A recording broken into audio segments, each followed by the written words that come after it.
This past week I watched all 9 Fast and Furious movies, including Hobbs and Shaw, for the very first time, so now it's time to stop and rank them from the worst to the best.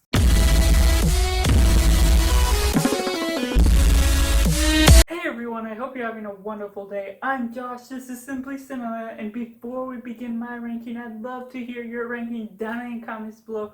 How did all these movies fit up together? Make sure to also follow me on Instagram, Twitter, and Facebook at Simply Cinema YT, and make sure to like this video if you enjoyed it, and if you're new here, make sure to subscribe so you don't miss any of my future upcoming videos.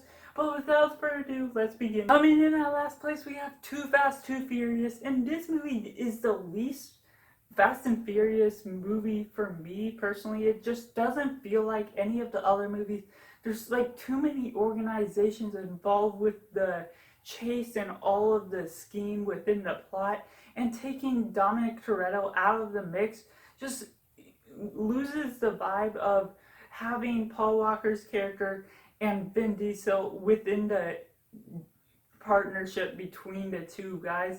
So overall, it just doesn't land as well for me. At number 8, we have Fast and Furious Tokyo Drift, and this movie just doesn't land as well for me as well, because you get farther away from the main storyline. You only get like a couple characters that are connected to the main Fast and Furious franchise, so you feel a little disconnected from the story.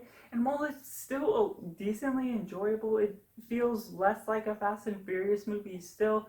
And while it still has some enjoyable moments with the races and everything, some of those moments are cut really quickly from one shot to the next. Number 7, we have to put Furious 7, because this movie just doesn't land as well. You get all of the fun cast and team that we get from Fast 5, but they take Hobbs out of the picture really soon into the movie, and then they bring him back at the end, and it just feels kind of odd the way they decided to do that and how he's able to bring back. There's really strong inconsistencies with how the plot flows, like the way Hobbs and Shaw are able to crash into each other at like basically 100 miles an hour. And I know there's a lot of unbelievable things and that's the fun of it, but this was just too extreme. There's just too many moments like that that just takes you out of the movie. Moving on to number 6, we have Fast and Furious, the 4th film. And this film, it does a good job at bringing back Vin Diesel into the story again.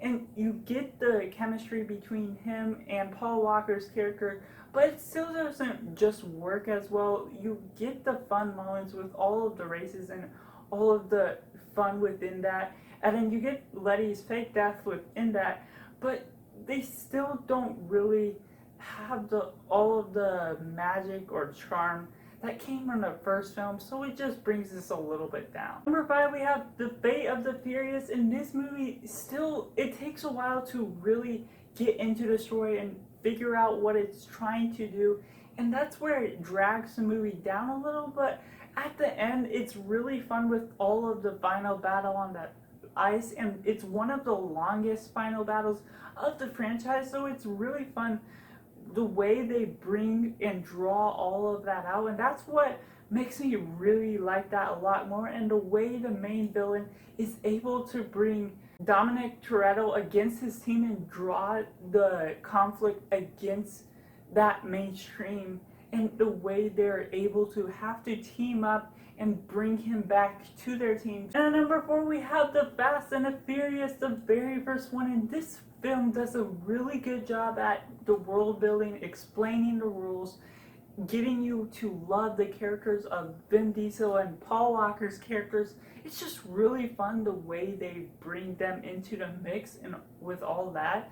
And the street races and just all the story development, it just does a good job at making you understand what's going on and how it flows. Number 3, we have probably the most entertaining movie of the franchise, Hobbs and Shaw, the most recent one. And this is just a ball of fun as you get all of these actions, the banter between Hobbs and Shaw as they're still trying to figure out how to work together as a team, because they're just not really working together. You get the past cop and then the criminal. So there's a little bit of a buddy cop movie within this, and just all of that versus the villain of a cyber genetically enhanced human, it just makes for a fun movie where there's not a whole lot of good things about it within the villain and a good plot story, but it's still really entertaining. There's good cameos, there's good fun,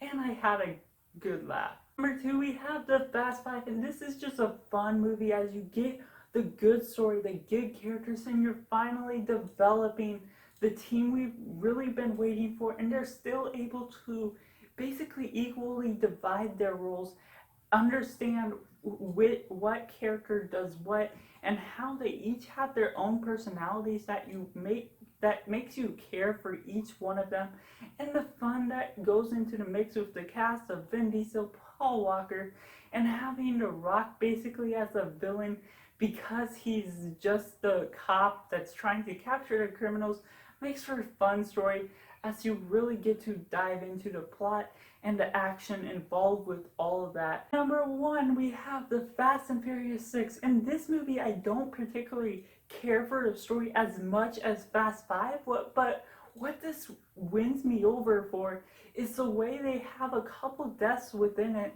and that's where the real tension brings in. There's not just a ton of unrealistic things and characters never die.